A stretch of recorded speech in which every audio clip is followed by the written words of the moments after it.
Why it's impossible to tame the inflationary beast.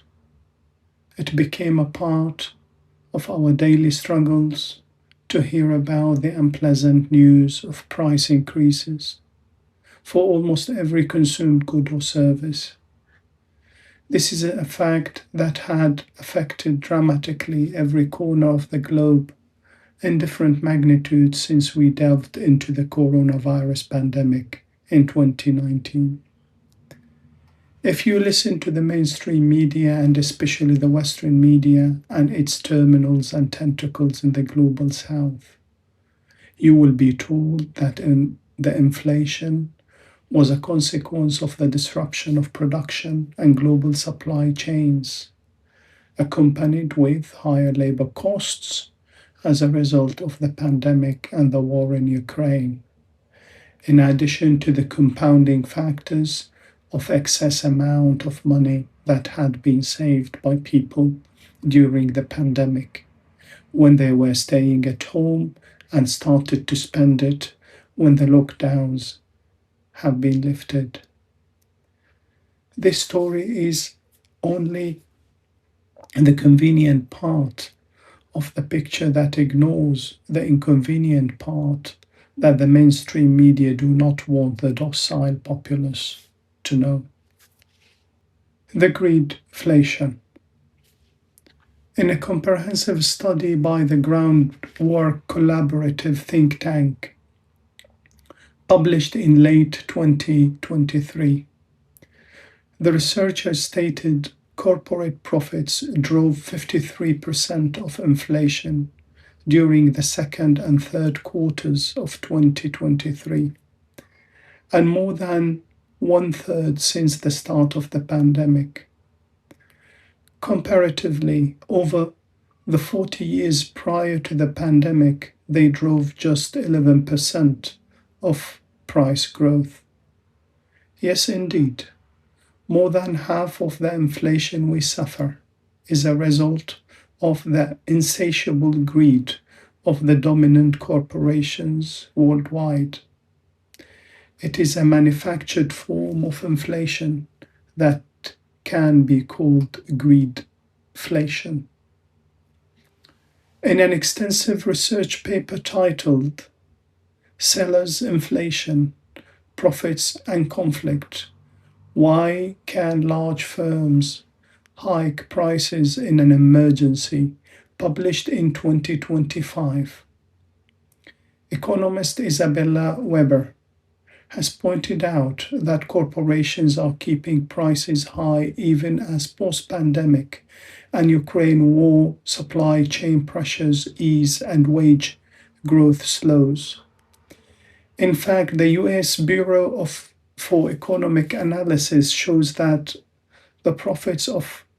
American and multinational corporations headquartered in the US had skyrocketed by 29% since the start of the pandemic. What is happening is possible according to the deformed and mutated system of capitalism we live under, that is no longer resembles the ideal capitalism as envisaged by the founding fathers of the free markets idea, where Adam Smith, invisible hand of the free markets and supply and demand dialectic, maintains the balance in the economy, in which everybody is taking a proportional share of the wealth generated in the economy as a fair reward for his or her contribution within the market economy. Plutocracy, corruption, cronyism, monopoly power, and regression of democracy. The contemporary masters of mankind, who can be seen nowadays on the top of the big multinational globalized corporations, can act with full liberty to execute their vile maxim, which Adam Smith described in The Wealth of Nations in 1776 as follows: all for ourselves and nothing for other people, seems in every age of the world to have been the vile maxim of the masters of mankind. In fact, the masters of mankind can execute their vile maxim with almost full impunity all around the world, as they hold the remote control for funding the political campaigns and the revolving doors between major corporations and governments, as well as the tools to manufacture public opinions through the mainstream media and literally modify our behaviors and perceptions through utilizing the power of their money to render social media super effective, insidious magic powers. They no longer have to act from behind the scenes as the puppeteers pulling the strings of their puppets on stage, as the advertised democratic principles have been reduced to mere periodical ritual ceremonies to choose representatives of the masters of mankind class to be the leaders of the powerless public who should accept corruptive plutocracy, government by the wealthy, as the only possible mode of governance, where 60% of the billionaire global wealth come from either inheritance, cronyism, and corruption, or monopoly power, and in which 3.6 billion people, which represents 44% of humanity, live under the World Bank poverty line, which is $6.85 per person per day, while the richest 1% of the world inhabitants own almost 45% of all wealth in the globe. As it has been documented meticulously in an extensive research report by Oxfam titled Takers, Not Makers, published in January 2025. Militarism, warmongering, and forever wars. It is not only the tragic story of greedflation, plutocracy, corruption, cronyism, monopoly power, and regression of democracy. It is also the hidden consequence of militarism, warmongering, and forever wars, principles that are necessary to keep the populace terrified from an enemy lurking around the corner, ready to swallow them. In a groundbreaking research paper titled, What is it good for? On the inflationary effects of military conflicts, published in the Academic Journal of International Economics in October 2024, which conducted a comprehensive panel analysis of 151 countries over the period of 1950 to 2019 to quantify the relationship between wars and inflation. The researchers stated the following: our results consistently confirm a robust and statistically significant positive direct association between conflicts and inflation rates. Direct involvement in conflicts is associated with an approximately 51% higher inflation rate on average, compared to periods without conflict. They continue to say, notably, even when controlling for broad money growth, the association between conflict and inflation remains statistically significant at similar levels. This indicates that conflict-induced inflation cannot be solely attributed to increases in the money supply. Furthermore, our analysis reveals statistically significant association between conflicts and inflation rates in countries not directly involved in the conflicts, with a 62% increase in inflationary rate. This means, in simple language, that wars increase inflation from its peacetime rate by about 51% within the warring countries and 62% within the countries that are not directly involved in the armed conflict. This can simply be understood in terms of the huge quantities of resources, especially in the form of raw materials and energy resources, that should be diverted from the domestic consumption arena into the furnaces of the war machine and eventually have to tip the balance between the supply and demand in the global economy for domestic purposes towards less supply and a higher demand, which means primarily a spiraling inflation. Stagflation, bailout culture, and high unemployment. We should not forget to mention the obscure paradigm of what is called stagflation.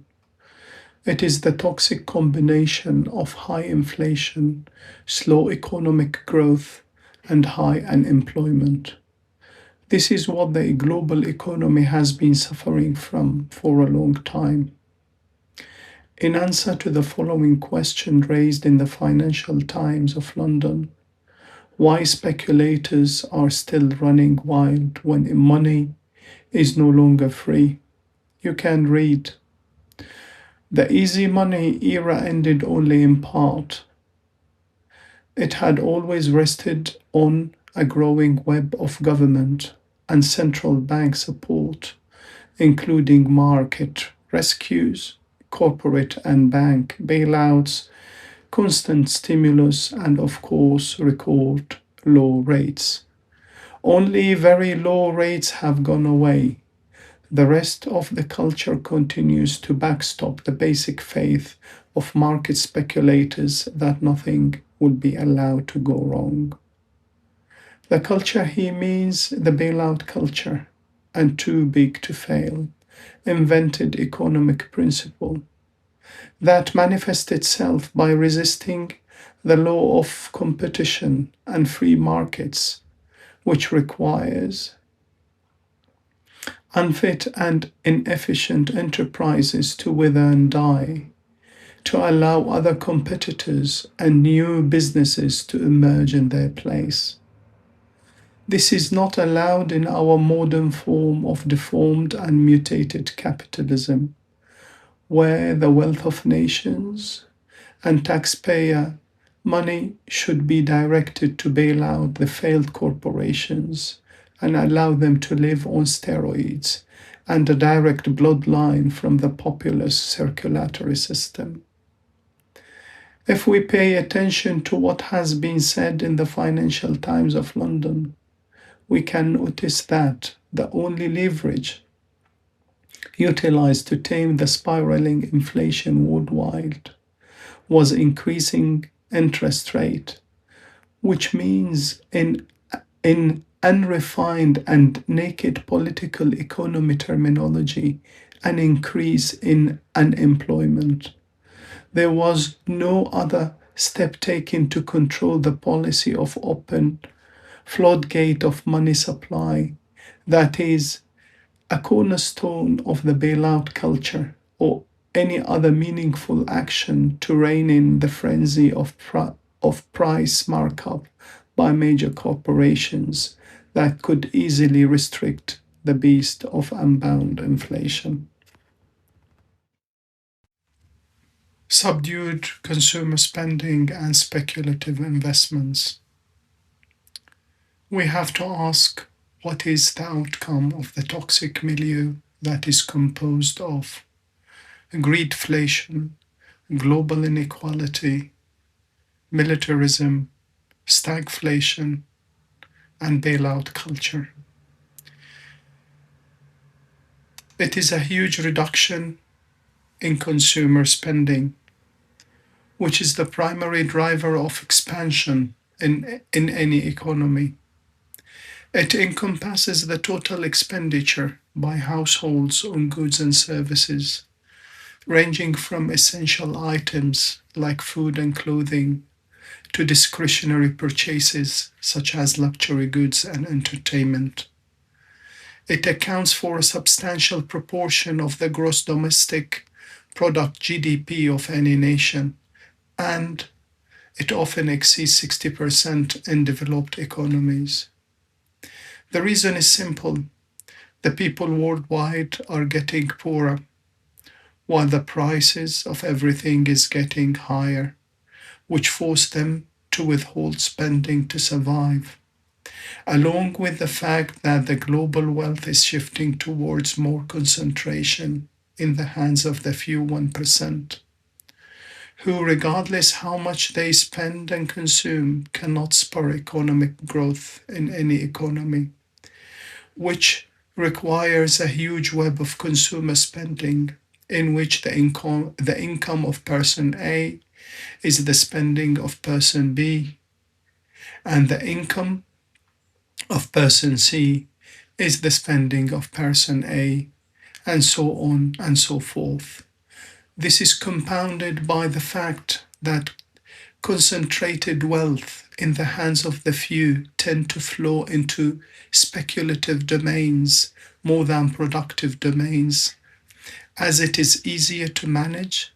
less demanding, and most importantly, safe after being de risked within the global bailout system. Speculative investments in stocks, shares, and bonds increase the amount of wealth and pile up more of the easy money that is created out of thin air, as the Greek economist Yanis Varoufakis describes it, in the hands of the few, but essentially do not increase production, which means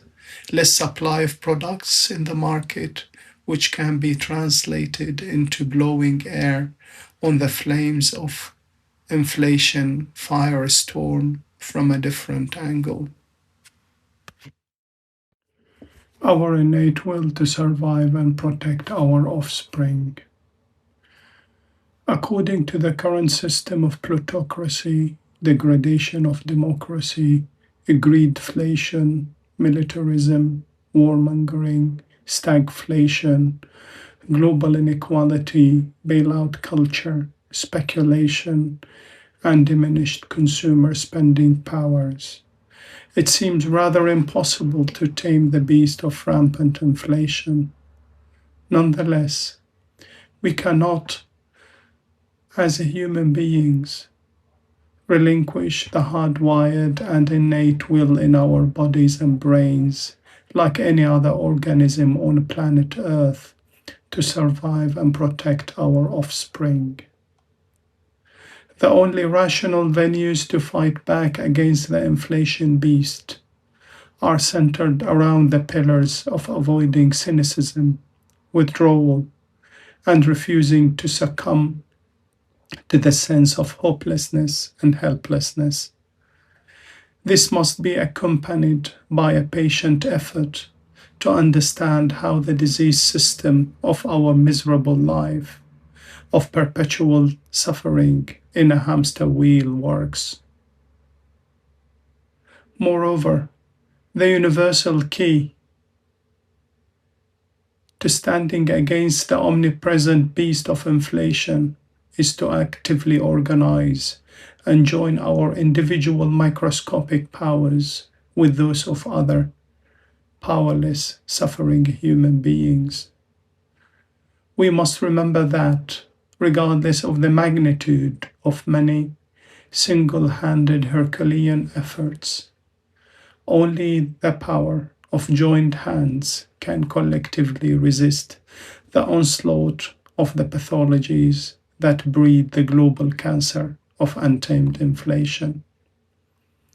Working together is the only viable tool to defend our basic human right to aspire for a decent life and a viable future for our children, one that is not ruled by the inflationary beast and its league of monsters.